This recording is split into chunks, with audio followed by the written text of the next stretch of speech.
Hey guys, welcome back to my YouTube channel. Affirmation നമുക്കറിയാം, എല്ലാവരും നമ്മളോട് പറയാറുണ്ട് പോസിറ്റീവായിട്ടിരിക്കണം, പോസിറ്റീവായിട്ട് ചിന്തിക്കണം, പ്രവർത്തിക്കണം എന്നൊക്കെ പറയുന്നത്. ഇതിനെ സഹായിക്കുന്ന ഒരു കാര്യമാണ് അഫർമേഷൻ. അഫർമേഷൻ പോസിറ്റീവായിട്ടുള്ള സ്റ്റേറ്റ്മെൻറ്റുകൾ ഉൾപ്പെടുന്നതാണ്. ഫോർ എക്സാമ്പിളായിട്ട് പറയുന്നത് I am capable, I am confident, ഇങ്ങനെയുള്ള പോസിറ്റീവായിട്ടുള്ള കാര്യങ്ങൾ റിപ്പീറ്റായിട്ട് പറയുന്നതിലൂടെ നമ്മൾ നമ്മുടെ മൈൻഡിനെ റീറൈറ്റ് ചെയ്യിക്കാനും നമ്മുടെ കോൺഫിഡൻസ് ബിൽഡ് ചെയ്തെടുക്കാനും അതിലൂടെ നമ്മുടെ ഗോളൊക്കെ അച്ചീവ് ചെയ്യാനും സഹായിക്കുന്ന ഒരു മെത്തേഡാണ് അഫർമേഷൻ എന്ന് പറയുന്നത്. ഇനി ഇതെങ്ങനെയാണ് ചെയ്യേണ്ടതെന്ന് വെച്ചാൽ, നമുക്കെപ്പോഴും ഇത് ചെയ്യാനൊരു ഫോക്കസ് ആവശ്യമുണ്ട്. അപ്പോൾ ഫോക്കസ് വേണമെങ്കിൽ നല്ലൊരു ശാന്തമായിട്ടുള്ളൊരു സ്ഥലം നമ്മൾ തിരഞ്ഞെടുക്കേണ്ടത് ആവശ്യമാണ്.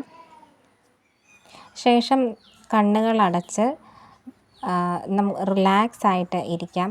ബ്രീത്തിങ് എക്സസൈസ് ഒന്ന് ചെയ്യാം. 2-3 തവണ breathe in and out practice ചെയ്തതിന് ശേഷം നമ്മൾ ഇതിനകത്ത് പറയുന്നത് പോസിറ്റീവായിട്ടുള്ള സ്റ്റേറ്റ്മെൻറ്റുകൾ പ്രസൻറ്റ് ടെൻസിലാണ് പറയുന്നത്. ഇത് ഓൾറെഡി അങ്ങനെ തന്നെ സംഭവിച്ചു എന്നുള്ള രീതിയിൽ, എക്സാമ്പിളായിട്ട് I am worthy of love and respect അങ്ങനെ പറയണം. ഇത് നമ്മൾ ഡെയിലി റുട്ടീനിൽ പ്രാക്ടീസ് ചെയ്യുമ്പോഴാണ് ഇതിൻ്റെ ഒരു റിസൾട്ട് നമുക്ക് കിട്ടുന്നത്.